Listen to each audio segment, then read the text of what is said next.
So what I'm doing today is talking about the Bible.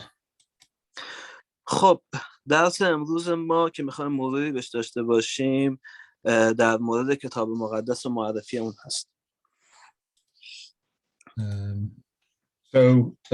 The Bible, of course, is the book that's at the foundation of Christianity. کتاب مقدس در واقع اصلی ترین و شالوده و زیر بنای مسیحیت هست. So it's where we get our understanding of God from. و دقیقاً همون منبع اصلی و واحدی که ما تمام دانشمون رو در مورد خدا به دست میاریم ازش. And it's the record of the apostles and the prophets of God that tells us what God said. و پر از وقایعی هست در مورد رسولان و پیامبران مختلف که برای ما شرح میدن چه اتفاقاتی افتاده و عملکرد خدا چطوری بوده. And in fact, almost everything that we know for certain about God and about Jesus comes out of the Bible. و در واقع هر اون چیزی که ما میدونیم و در موردش مطمئن هستیم از کتاب مقدس منشأ میگیره و تنها منبع ما کتاب مقدسه. You can work out a little bit about God from looking at creation, and there's other records outside the Bible about Jesus, but the Bible is what gives you the detail, and you can trust it.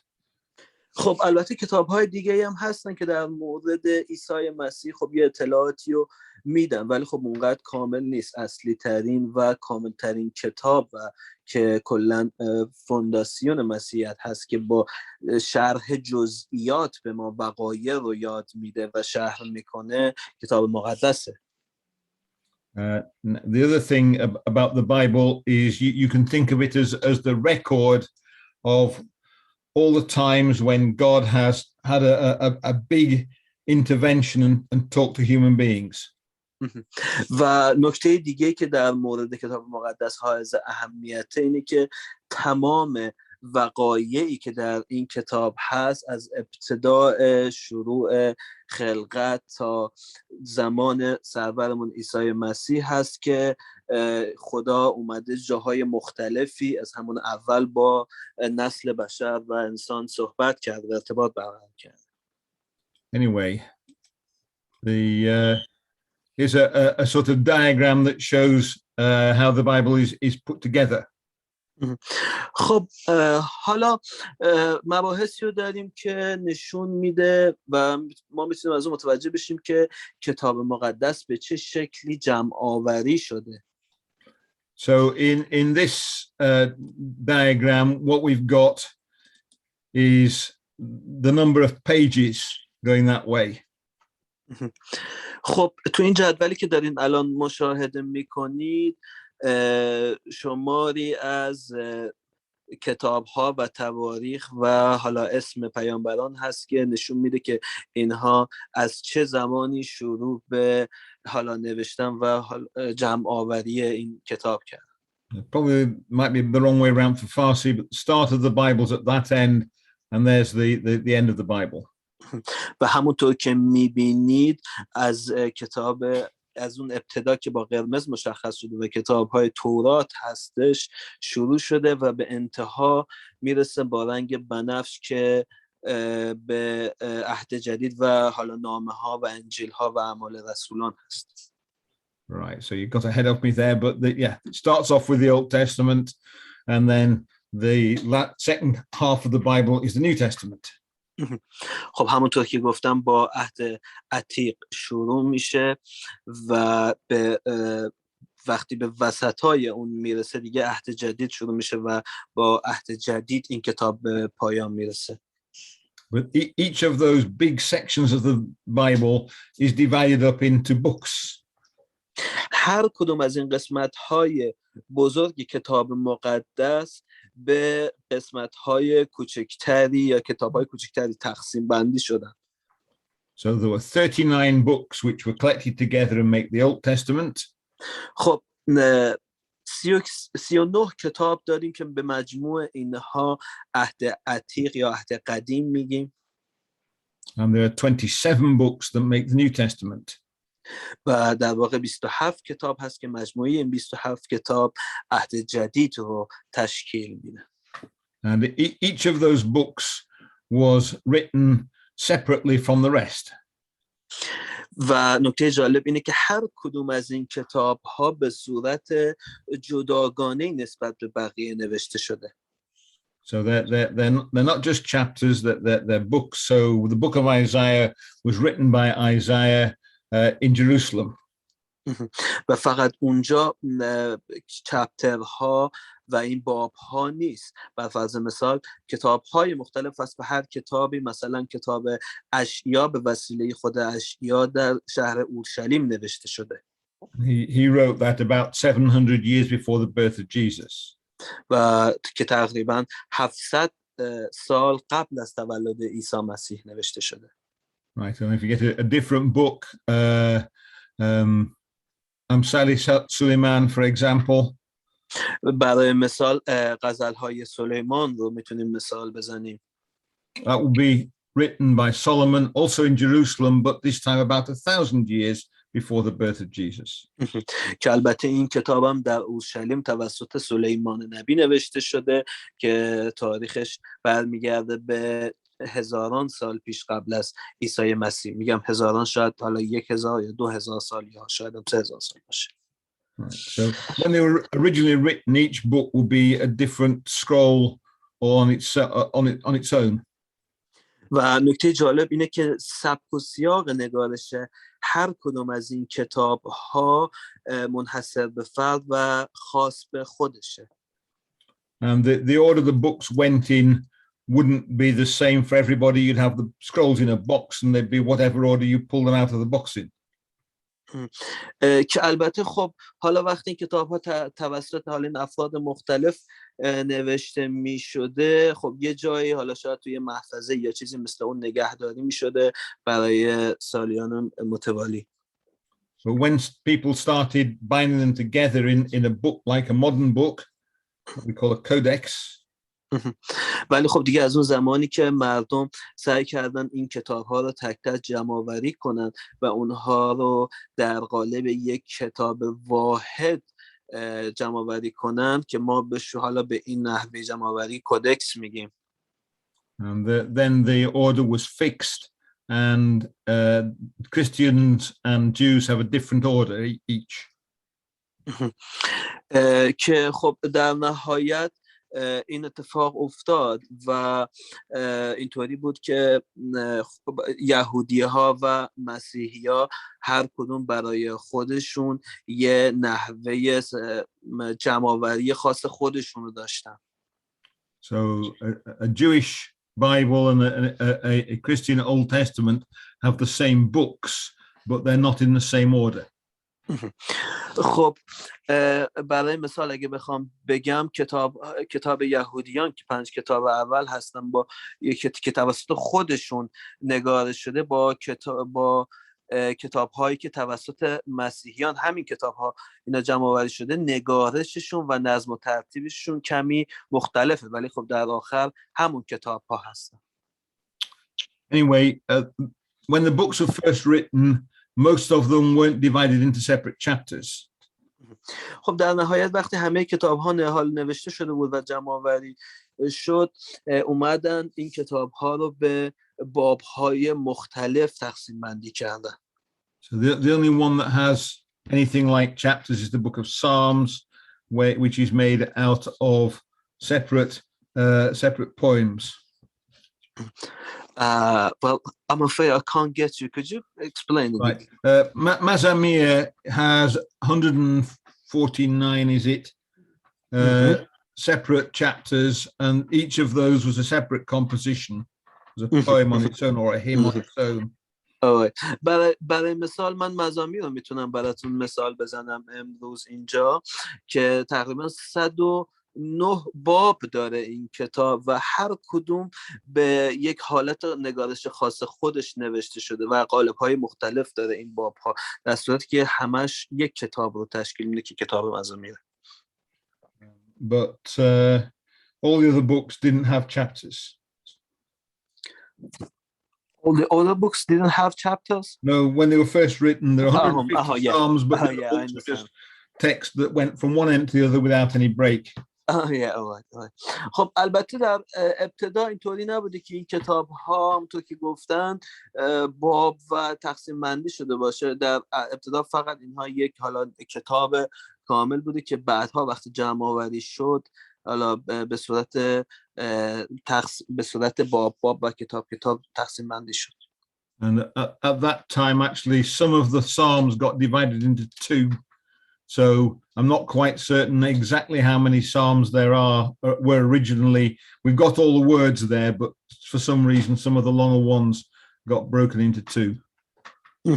خب برای مثال کتاب هایی که خیلی بلند بود که میشه از این دسته به کتاب مزامیر بازم اشاره کرد، به خاطر بلند بودنش اینها اومدن به دو دسته تقسیمش کردن که من خیلی مطمئن نیستم حالا اگر توش کم و کسری باشه و چطوری به دو دسته تقسیم شد، ولی خب جز کتابایی بود که تقسیم بندی روش انجام شد. We know that because we've got psalms that each verse starts with a different letter of the alphabet. Halfway through, there's a chapter division, and then the second half of the alphabet's in the next psalm. So, و خب چیزی که ما میدونیم هر کدوم از باب‌های کتاب مزامیر با حروف الفبای معینی شروع میشن که اگر به این کتاب به خود کتاب اول اگر نگاه کنی هر چپتر با حروف معینی شروع شده، ولی خب حالا اون کتاب دومی که به حالا مزامیر اونم میگن که احتمالاً ادامه اونه توش این ترتیب وجود نداره و این خودش شک برانگیزه. Gets slightly confusing if you have a Jewish Bible because that numbers the Psalms correctly. It's the Christian ones that have got them divided up. و خب یک کمک این گیج کننده است، چون اگر یک کتاب مقدس یهودی که توسط حالا یهودیان نوشته شده باشه رو شما مشاهده بکنید میبینید که نگارش این کتاب مزامیر در کتابی که توسط یهودیان نوشته شده فقط یک کتابه، ولی این چیزی که توسط مسیحیان نوشته شده به دو کتاب مختلف تقسیم شده و تو کتاب دوم هم اون حروف الفبایی که معین بوده برای شروع هر باب رعایت نشده. Anyway, at some time, the Jews divided up their Old Testament into chapters and then into verses. خب اینطوری بوده که حتی یهودیان بعضی وقتا می اومدن عهد عتیقی که بیشتر مختص به خودشون پیامبران خودشون بوده رو می اومدن به بابها و آیه ها تقسیم بندی می کردن. And we have a manuscript from the year 916 which is divided into chapters and verses. That's an Old Testament only. و خب خیلی از این آیه ها و باب ها رو داریم که در تقریبا سال 916 حالا که این 916 قبل از میلاد هست مطمئناً اینها تقسیم بندی شدن. But the New Testament was divided into chapters in the 13th century by a chap called Stephen Langton. که البته عهد جدید در قرن 13 اومد تقسیم بندی شد و کلا نگارش و جمع آوری شد که توسط حالا کسی بود به نام آقای اگر اشتباه نکنم Stephen Langton. Yeah. And the verse divisions were invented in 1551, the year 1551 by a printer. 1551, right? Yeah, that's right, yes.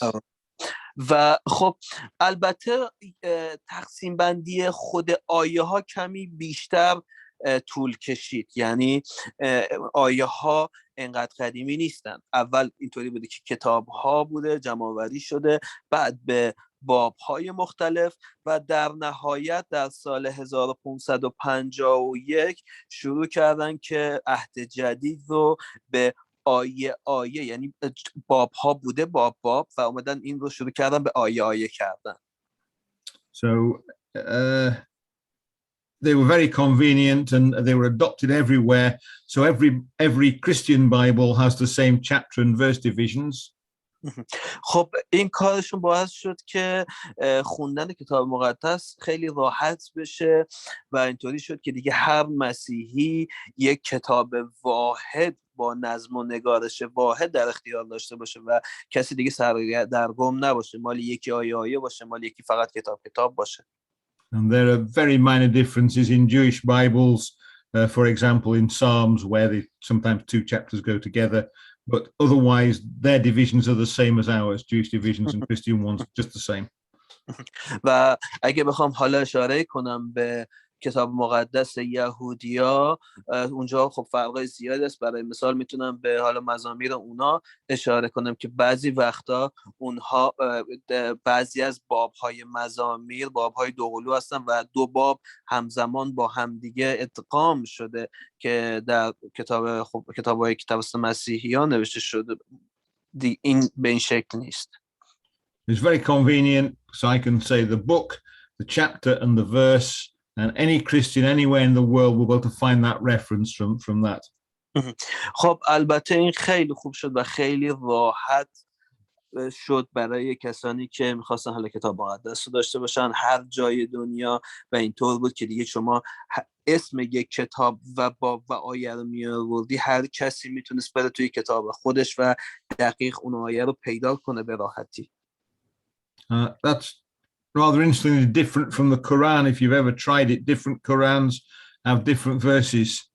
The divisions are different. که البته این موضوع توی حالا اسلام و کتابشون قرآن هم کمی شباهت داره و خب شباهت هایی هست. و فرض مثال قرآن های وجود داره که اونها جز و تقسیم بندیشون و جز بندیشون با هم کمی متفاوته. So let's remind us about the time. The Old Testament is written quite a long time before the time of Jesus. خب عهد عتیق مدت خیلی زیادی قبل از تولد عیسی مسیح نوشته شده. And that describes the world from the creation up until well, the Old Testament, it must be about 430 years before Jesus. که البته این شامل توضیح دادن و شروع پیدایش زمین تا زمانی که قبل 400 سال تقریبا 400 و اندی سال قبل از عیسی مسیح هست رو این کتاب شامله و همواره از اون تاریخ پیدایش زمین تا 400 سال قبل عیسی مسیح رو که توضیح میده و وقایعی هست که این سالها توش مشخصه. And mostly it follows the history of the family of Abraham. که این که حالا عهد عتیق بیشتر داستان فرزندان و قبیله و فامیل ابراهیم رو میاد دنبال میکنه. So there you are, that's Abraham's family tree, and you've got Abraham, you've got Isaac, you've got Jacob, who was renamed Israel. که خب از ابراهیم همونطور که گفتیم شروع میشه و در ادامه به اسحاق و یعقوب و خب که حالا اسمشون به اسرائیل عوض شد و همینطور میره جلوتر تا به حالا داوود و سلیمان و عیسی مسیح برسه. That's right, you got ahead of me. It goes on to all the way to Jesus. Yeah. And the point is that's why it chooses that family, because that's the family of Jesus. خب دقیقاً این همون نکته همینجاست. همونطور که گفتیم بیشتر عهد عتیق در مورد این درخت خانوادگی ابراهیمه که اون سر و رأس ابراهیم وجود داره، یعنی رگ و ریشه یعنی ابراهیمه و همینطور هرچی میره بالاتر به عیسی مسیح نزدیکتر میشه و آخریش عیسی مسیحه که این برامون نکته مهم همینجاست. So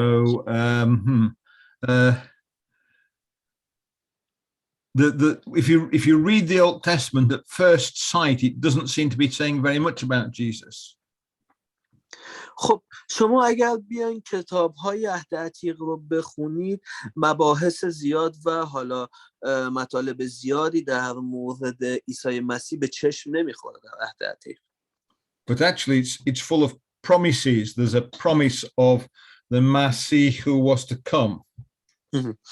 ولی خب عهد عتیق پر از وعده هایی که توسط اشخاص مختلفی داده شد که همه اینها در مورد شخصی بود که قرار بود بیاد و زمین رو پر از عدل و عدالت کنه و اون مسیح یا پاک کننده یا مسح کننده بود. So in fact there's a lot about Jesus in the Old Testament under the name of the Messiah. خب ولی در واقع در قالب این اسم مسیح یا مسح کننده یا حالا نجات دهنده مطالب خیلی زیادی هست توی عهد عتیق، ولی خب به صورت خاص و مستقیم اون رو حالا عیسی صدا نکردن و از اون به مسیح یاد بردن.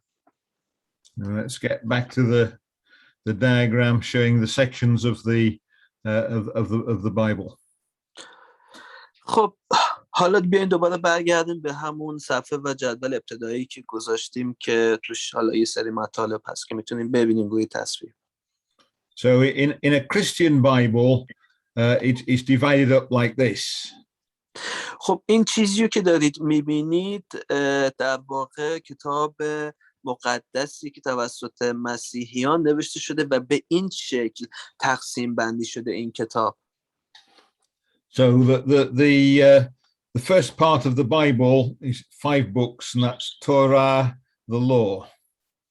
خب 5 کتاب اول کتاب مقدس معروف هست به تورات.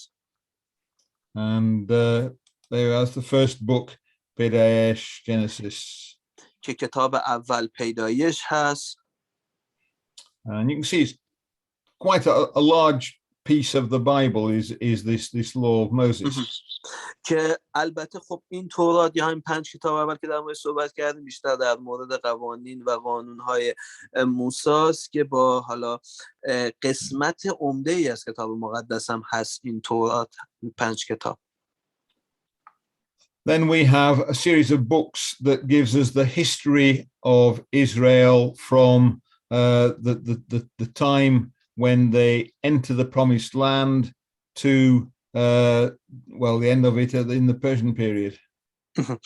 خب در قسمت دوم کتاب‌های زیادی هستن که همشون تاریخ‌ها و وقایعی رو برای ما شرح می‌کنن که از زمانی که قوم اسرائیل به سرزمین وعده‌ها وارد شد تا اون زمانی که دیگه حالا شکست خوردن و به اسارت برده شدن و کوروش کبیر اومد این رو نجات داد. Then we've got a series of books which are poetry and philosophy. خب بعد از این که دست کتاب‌های تاریخی که در مورد همین شرح وقایع قوم اسرائیل توضیح دادن، نوبت دست کتاب‌هایی که حالا بیشتر در قالب شعر هستند. The biggest book in that is the Psalms, Mazamir.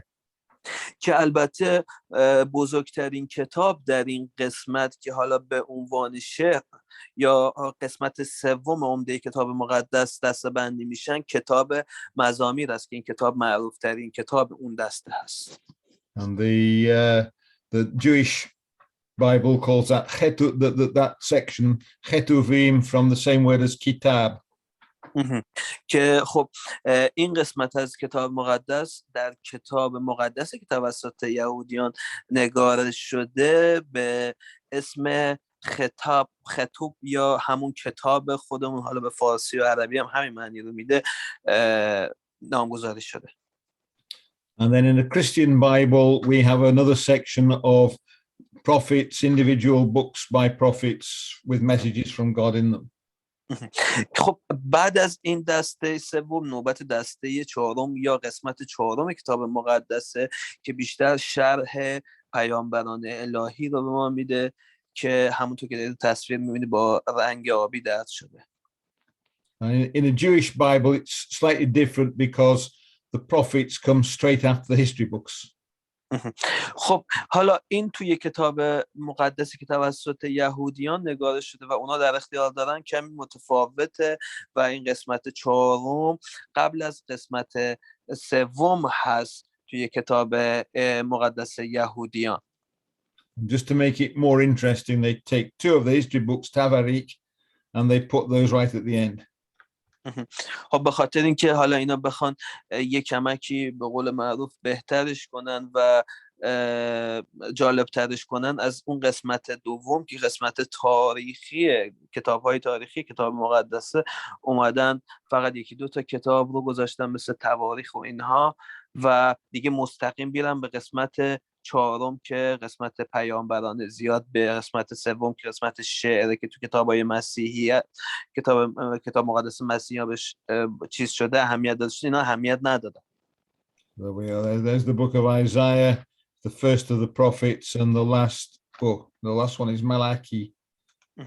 و خب این قسمت 4 که داریم در موردش صحبت میکنیم که قسمت پیامبران و معرفی اونها هستن، اولین کتابش کتاب اشعیا هست و آخرین کتابش کتاب ملاکی هست.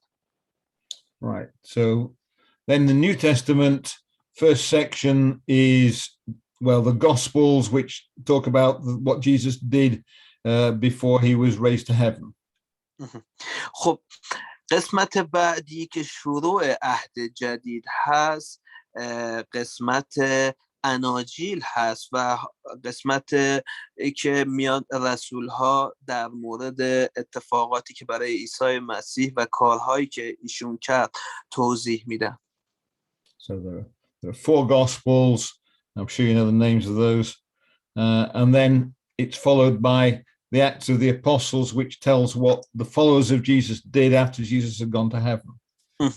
که همونطور گفتم شامل 4 کتاب هستن، 4 انجیل که مطمئنم همتون اسمشون رو شنیدید که بیشتر در مورد همین شرح عیسی مسیح و اتفاقاتی که برای ایشون افتاد و کارهایی کرد و اتفاقاتی که بعد از به صلیب کشیدن ایشون افتاد و اتفاقاتی که برای فالوورها و به قول معروف یاران ایشون افتاد هست که توسط رسولان شرح داده شده. Right. Then we've got a series of letters. The first ones are by the Apostle Paul. خب بعد از اون نوبت قسمت نامه ها هست که دسته ای از نامه ها رو اینجا داریم که با نامه پولس شروع میشه. And those deal with problems that happen inside the churches. There's still problems we get today, so the letters are still useful. که البته در این قسمت خیلی اتفاقاتی رو شرح دادم که در زمان رسولان و بعد از عیسی مسیح اتفاق افتاده و بیشتر در مورد جاهای مختلف، شهرها و کشورهای مختلف بوده و نحوهی که اینها امکان داشته حالا از ایمانشون و از کلیساشون بلغزن و حالا کمی خطا کنن و بیشتر توصیه ها و نصایح پولس رسول و بقیه رسولان برای اینها بوده. So the difficult one is Hebrews. It's not clear whether Hebrews was written by Paul or by one of the other apostles. خب که به نظر من سخت‌ترین یا پیچیده ترینه این نامه ها عبرانیان هست که من خیلی مطمئن نیستم که حالا توسط پولس نوشته شده باشه یا یکی دیگه از رسولان. Because we then have a series of letters by other apostles. The rest of them are all named apostles. و در انتهای این دسته از نامه ها هم نامه های دیگه ای موجود هست که توسط الباقی رسولان نوشته شده. So that's Matthew and Acts. And finally we've got the Revelation. و در آخر کتاب مکاشفه یوحنا رو داریم. And the Revelation is a picture of the history of the world from the time of the apostles right up to the kingdom of God, but it's written in code. که البته خب این کتاب به سبک و سیاق و نگارشی نوشته شده که کمی رمز آلوده و پر از کد و رمزگذاری ها هست که بیشتر در مورد زمان زندگی رسولان و در مورد نحوه اتفاق افتادن برگشت عیسی مسیح هست شرح میده. Right, so let's look at the languages they're written in. حالا بیایم یک کمکی نگاه کنیم به نحوه نگارش و نحوه زبانی که توی این کتاب به کار برده شده. So the Old Testament is mostly written in Hebrew. خب عهد عتیق بیشتراً در زبان عبری نوشته شده. And that's a picture of what Hebrew looks like. It's got these very square characters which do the consonants and little dots that do the ah and the i sort of sounds. که البته خب مقداری فرق هست، یعنی کمی فرق داره بین واول ها و الفبای حالا عبری و زبان های دیگه که دکتر جان اومدن مثالی هم زدن که حالا اه یا ایشون با بقیه کمی فرق میکنه و متفاوته. But you can still read it even if it hasn't got the dots. Very old copies of the Old Testament won't have the dots, but you can still read it if you know Hebrew. و البته اشاره کردن که نقطه گذاری ها و پایان بندی های حالا این کتابی که به زبون عبری نوشته شده کمی متفاوت هست اینه که حالا به اونی که زبان آرامیک یا بقیه نوشته شده، ولی خب با این حال اگر شناخت کافی داشته باشید به کتاب مقدس قادر هستید که تشخیص بدید و به راحتی اون کتاب زبان هبرو هم بخونید. So you can see that's the first word of the Bible. It's Bereshit. و همونطور که دارین توی تصویر میبینید این حالا میشه گفت اولین جایی که از کتاب مقدس اسم آورده شده و اولین چیزیه که به حالا به عنوان به اسم این کتابه که اگر نگاه کنید با نقطه قرمز دارن نشون میدن و به زبان عبری این حالا برشیت هست. That's right, which means in the beginning. که این معنی ابتدا و آغاز رو داره. If you look, you can see that that's exactly the same word there, Bereshit. حالا اگر نگاه کنید به اون بالا سرتیتر همون نوشته رو میبینید که مشابه همون نوشته انتهای خط اول که همون برشید هست. And it happens that the name of the book is the same as the first word in the book. But they can read it without having to have the dots. و خب میبینید که همون کلمه است که در پایین نوشته شده ولی خب نقطه های خیلی خیلی کمتره و اصلا نقطه‌ای نداره، ولی خب همون معنی آغاز و سرآغاز رو میده. And there's some other bits of the Old Testament are written in a language called Aramaic. و قسمت‌های دیگه از کتاب عهد عتیق در زبان آرامی نوشته شده.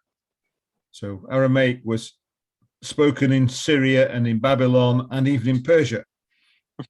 خب آرامی اون زمان زبانی بود که در سوریه و در بابل و در حتی سرزمین پرشیا یا ایران هم صحبت میشد.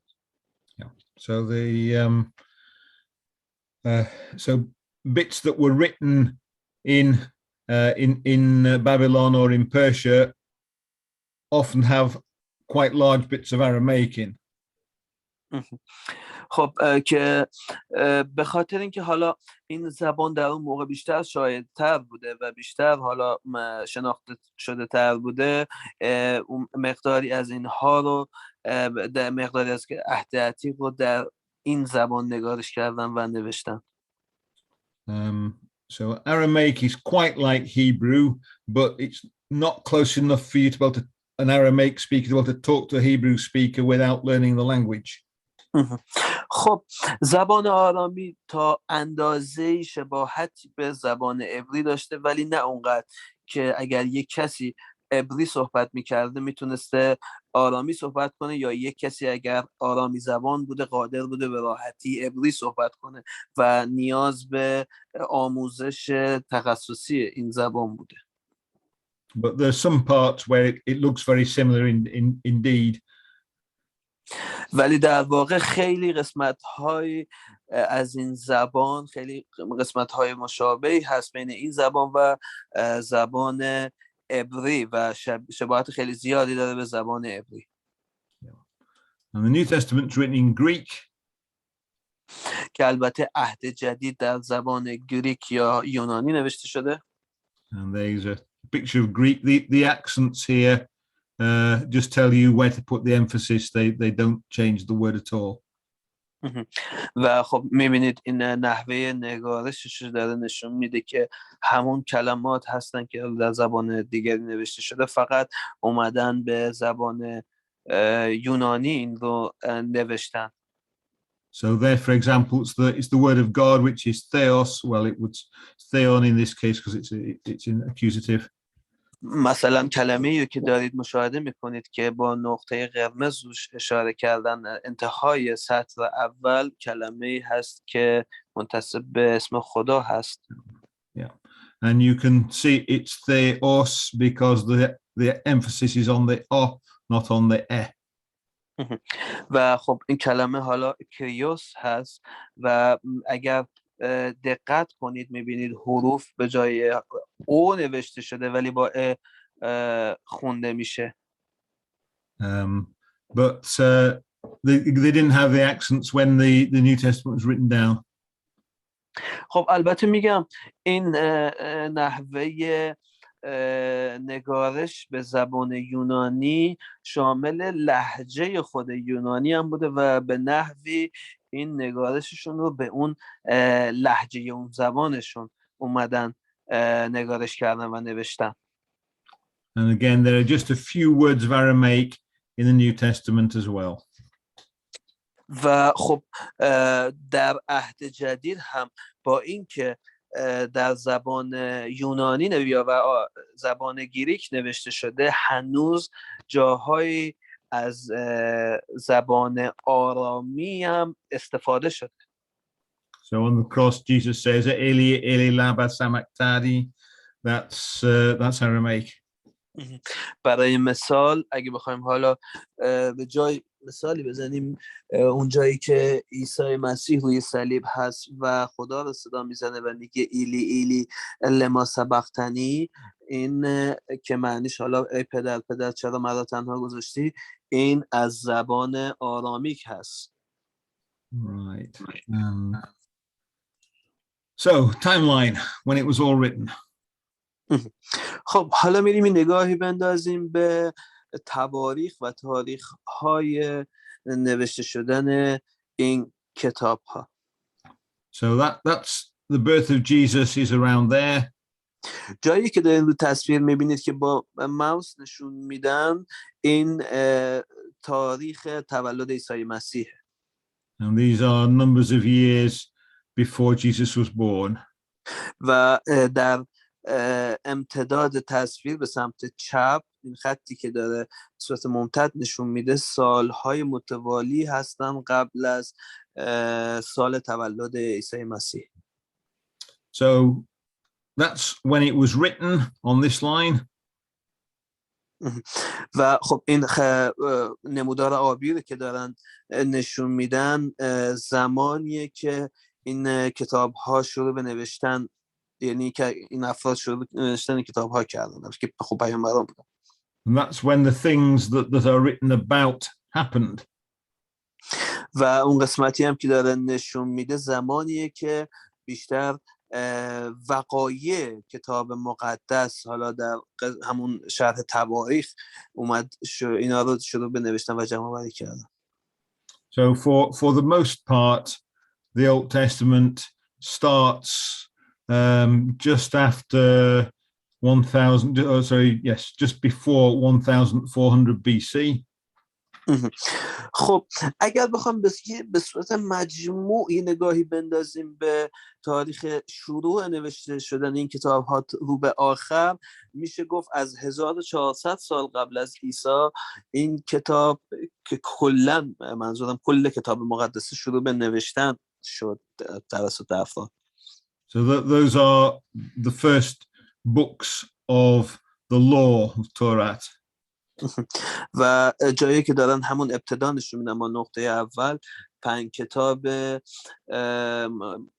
کتاب معروف به تورات که قوانین موسی هستن رو دارن نشون میدن. So there we go, Torah.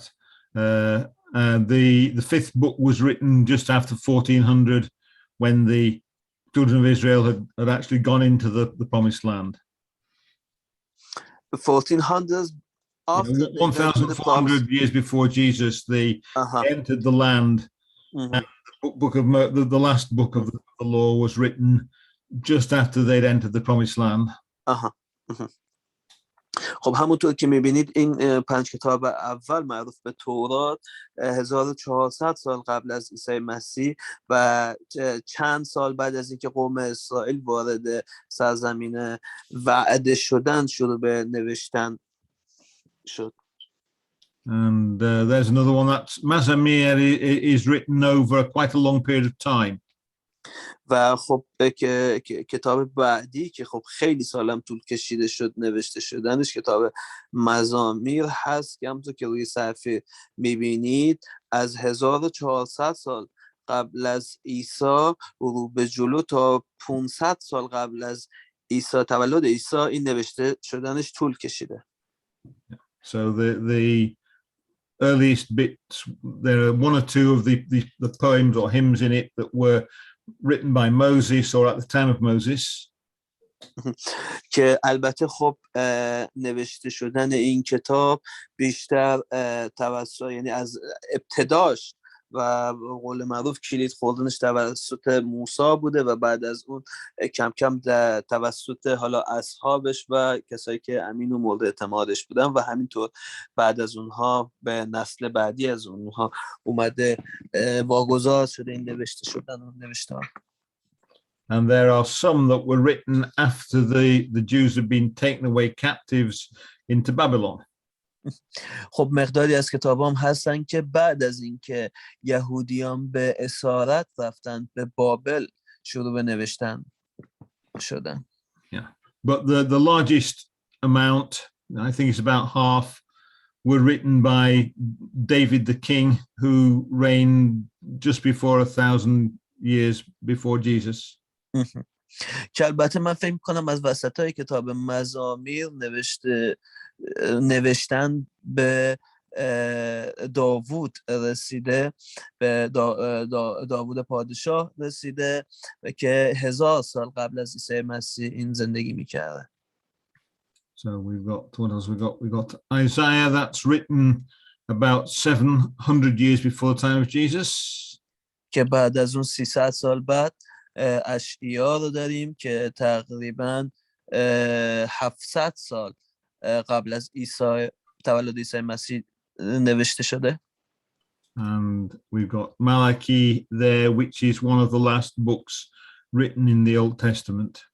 و در انتها کتاب ملاکی رو داریم که یکی از آخرین کتاب‌های عهد عتیق که تقریباً 500 یا 500 اندی سال قبل از تولد عیسی نوشته شده.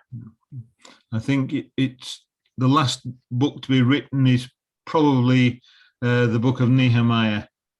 که البته من فکر میکنم به صورت دقیق آخرین کتاب نوشته شده عهد عتیق کتاب نهمیا باشه. But it would only be about 10 years or 20 years after Malachi. که البته فاصله زمانی نوشتاری این دو کتاب شاید به اختلاف 10 یا 15 سال بوده باشه.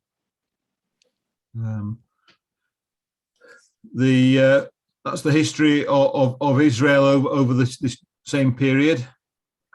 خب اون جایی هم که دارید نشون میدن این خب تاریخ و سرنوشت فرزندان اسرائیل هست.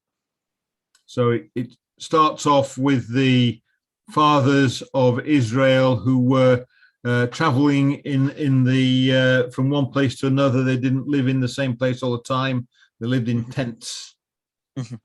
که البته از 2000 سال قبل از تولد عیسی مسیح شروع میشه، در زمانی که ابراهیم که اصلا بنیانگذار و شالوده این فرزندان اسرائیل بوده، بیابان گردی میکرده و از جایی به جای دیگه مسافرت میکرده و کلا بیشتر عمرشو در خیمه میخوابیده.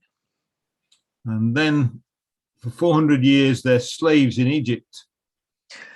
خب بعد از اینکه حالا ابراهیم مستقر شد و دیگه حالا خب بچه هاش به دنیا اومدن و بعد از اون کمی نسلش به جلوتر رفت، 400 سال بعد فرزندان این و نوادگان ابراهیم یا همون فرزندان اسرائیل به اسارت به مصر برده شدن. And then we get Khuruj, where they actually leave Egypt, and for 40 years they walk around in the desert between Egypt and what's now Israel. که بعد از اون زمانی که حالا کتاب خروج که در مورد خروج این فرزندان اسرائیل از مصر هست نوشته شده که تقریبا 40 سال هم طول کشیده، که زمانیه که اینها در بیابان زندگی میکردن به مدت 40 سال. Then there's more than 3 centuries when they live in the land of Canaan, but they don't have a king. خب بعد از اون زمانی داریم که اینا به مدت 300 سال در زمین کنعان مستقر بودن، ساکن بودن، زندگی میکردن، ولی خب اینها یک پادشاه واحد نداشتن، مثلا پادشاهی در این 300 سال نداشتن که اینا رهبری کنه. That's the period of the judges. Every now and again God raises up a judge when there's an emergency to get Israel out of trouble. که البته خب در این 300 سال اینا مشکلات خیلی زیادی رو پیدا کردن و خدا خودش وارد عمل شد و اومد اینها رو مورد داوری قرار داد که بتونه این قوم رو از اون مشکلاتی که براش پیش اومده بود به بیرون هدایت کنه و اینها رو یه جوری به راه راست هدایت کنه که معروف به داوران. So then we have the 3 kings that ruled the whole of Israel. بعد از اون شاهد پیدایش و اومدن 3 پادشاه بودیم که بر تمامی سرزمین اسرائیل حکمرانی میکردن. So there's a question for you. The second of those kings is David. The third one is Solomon. Who was the first? خب حالا من یه سوالی دارم بهتون میگم که دومیش خب داوود بود یا پادشاه داوود و سومیش خب سلیمان بود. به نظرتون اولیش کی بود؟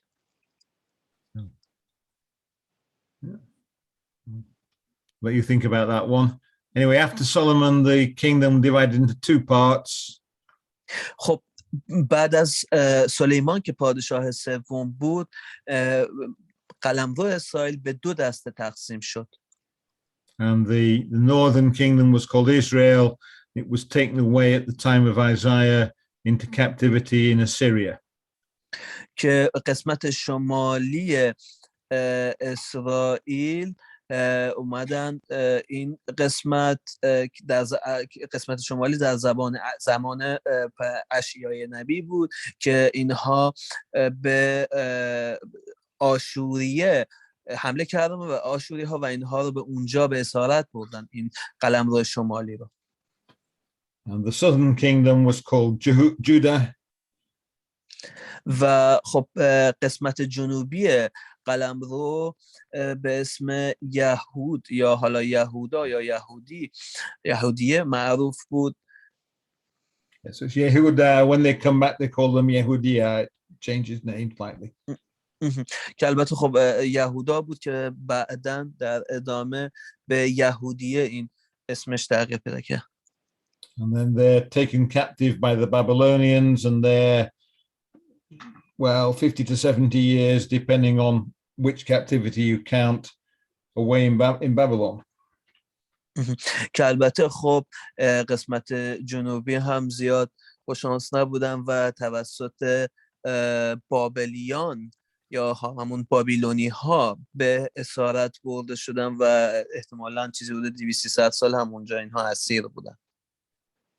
And then Hurash, the Persian king, allows some of them to return, well, allows any of them to return, but only some of them go back to Yehudia.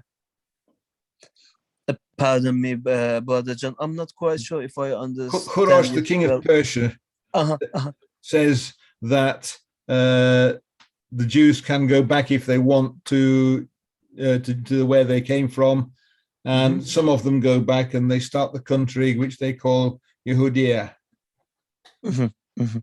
خب البته وقتی که بابلی ها اینا رو بردن، اینا رو به اسارت بردن، در بعد از اون خب کوروش اومد اینها رو حمله کرد به بابلی ها و اینها رو از دست اونها نجات داد و خب کوروش گفت که حالا هر یهودی که میخواد اگر دوست داره به سرزمین خودش بازگرده و اگر هم دلش میخواد همین جاها بمونه، حالا چه توی همون قلمرو ایران و همون بابلی که تحت تصرف کوروش بوده. They build a temple again and it's there up to the time of Jesus. که البته خب اینا مقدارشون برگشتن به خود همون سرزمینشون یهودیه که قسمت قلمرو جنوبی بود و اومدن دوباره اون معبدی رو که خراب شده بود رو دوباره شروع به ساختن اون کردن که البته کوروش هم کمک زیادی در ساختن اون معبد دوباره اون معبد اونها کرد. And in the year 70 they get into a war with the Romans and their nation is destroyed and the temple is destroyed as well. که البته خب این یه مدت زیادی طول نکشید، بعدش این رومیان حمله کردن و اومدن و خب دوباره این معبد خراب شد و حالا جنگای اونجا پیش اومد. And the New Testament is effectively complete by that time. که البته خب عهد جدید خیلی مورد تاثیر حالا این وقایعی که در اون زمان اتفاق افتاده قرار داشته. And we can work out the dates of the New Testament books often to within a month or two. Often in a month or two, right? Well, sometimes it's as long as 3 months. Sometimes you can work out it was in that month. But you can work out exactly when the books of the New Testament were written if you do spend enough time on it. که البته اگر بیایم حالا نگاهی بندازیم به اون اتفاقاتی که در اون زمان افتاد، زمانی که حالا این رومیا حمله کردن، شاید از طریق اون بتونیم متوجه بشیم و حدس بزنیم که این حالا دقیقاً چه زمانی عهد جدید شروع به نوشته شدن کرده، یعنی که شروع به نوشتن این کردن که شاید 1 ماه 2 ماه یا توی 3 ماه از اون زمان شروع شده باشه، میشه حدس زد. But the whole of the New Testament is written over a period of less than 20 years. ولی خب به نظر من تمام عهد جدید توی یه مدت زمان 20 ساله شاید نوشته شده باشه. Now the 2 books that are outside this, Ayub is probably quite a lot earlier than any other part of the Old Testament. خب البته به کتاب ایوب میتونیم اشاره کنیم که این کتاب حالا زمانش در عهد عتیق نوشته شدن زیاد مشخص نیست که من فکر کنم تاریخش با بقیه خیلی فرق داشته باشه. And some people think that was written as early as the time of Abraham. ولی خب بعضی مردم هستن که فکر میکنن این کتاب خیلی قدیمی باشه، انقدر که در زمان ابراهیم نوشته شدنش شروع شده باشه.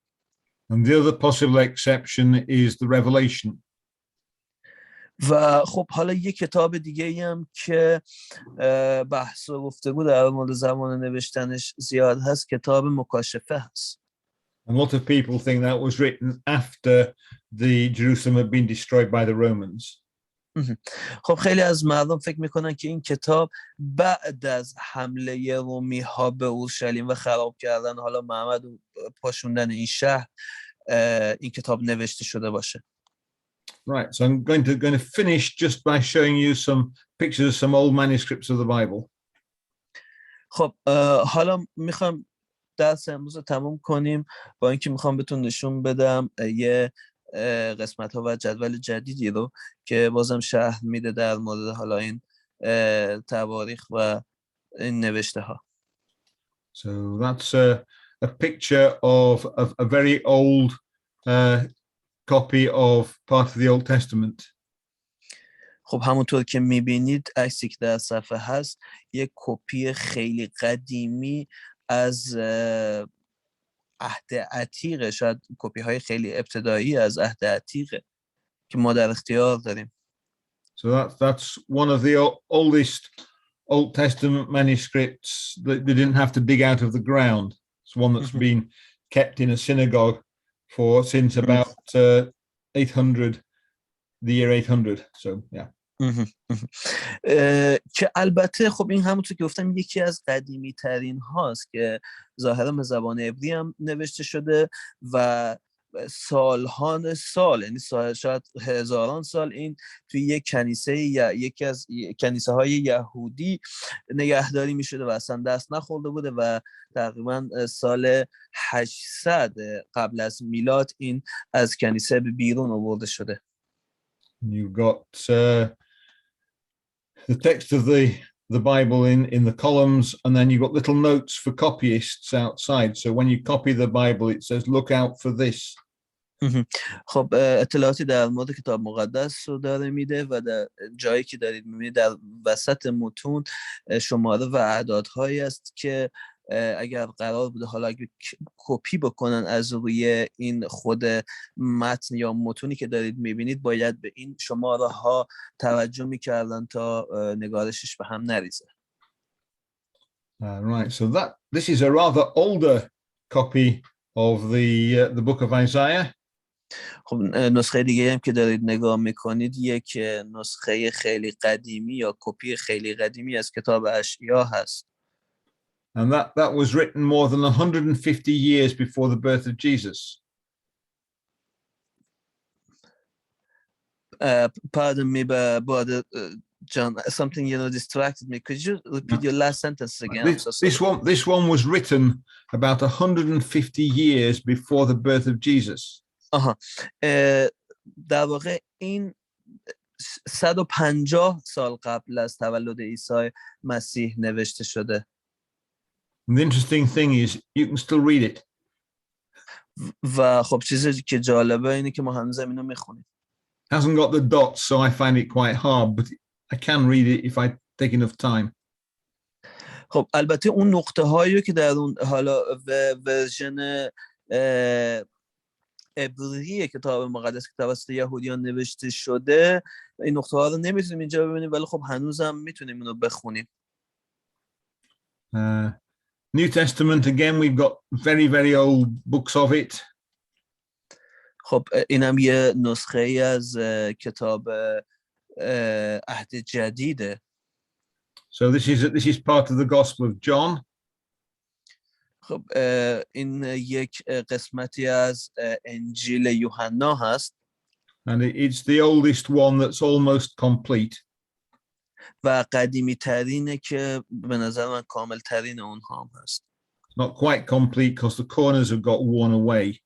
که البته خب خیلی نه کامل به خاطر که همونطور که می‌بینید این گوشش یه جورایی از بین رفته و گوش خردگی داره. And I think there are one or two pages that are missing. و من فکر میکنم یکی دو صفحش هم کم باشه. ما اون رو در اختیار نداشته باشیم. Interesting thing is you can see it says at the top, it has the name of the book. It says it's the Gospel according to John. چیزی که جالبه در بالا دارید میبینید اسم یوحنا است و داره میگه که این کتاب به یوحنا مربوطه و یعنی اون نوشتنش توسط یوحنا است. Occasionally heard people tell me that the oldest manuscripts of the Gospels don't have names, but this is the oldest and it has got a name. خب بعضی از مردم هستن که مدعی میشن که قدیمی ترین نسخه های کتاب مقدس حالا یا خصوصا عهد جدید که پیدا شده اینها اسم ندارن و فقط نوشته ها هستن. حالا من اینجا دارید میبینید که نه اینطور هم نیست و اسم داره و در اون بالا به اسم یوحنا اشاره شده. there are bits of the gospel from older than that still, but they're only just little bits of a page, not the whole page. خب البته نسخه های دیگه هم هستن که پیدا شده باشن و اینطوری نبوده که حالا کامل باشن. شاید هر نسخه‌ای که بوده یه جاش بالاخره یک جای خوردگی و زدگی داشته، البته کامل هم بوده، ولی خب بیشتر نسخه‌ای که پیدا شده زدگی و خوردگی اینطوری داره. But this one must have been copied only about 130 years after the Gospel of John was written. که البته این باید یک حالا کپی باشه که تقریبا 130 سال بعد از تاریخ اصلی نوشته شدن خود نام یوحنا از روی اون کپی شده باشه. And that's the oldest one where all the New Testament's been put together into one book. خب این کتابی که دارید مشاهده می‌کنید یکی از کتاب‌های اولیه‌ایه که پیدا شده در دسترس هست و کتابیه که شاید میشه گفت اولین کتابیه که اینها تمام کتاب‌های عهد جدید یک مجموعه کامل شده باشه و همش در دسترس بوده. That must be from about the year 330 to 350, somewhere in that range. که به نظر من تاریخ نگارش این کتاب یه چیزی حدود 320 350 سال بعد از تولد عیسی است. So there you go. There's a modern Bible. Let's stop now. خب این چیزی هم که دارید می‌بینید اینم خب کتاب مقدس مدرن، چیزی که ما امروز در دسترس داریم.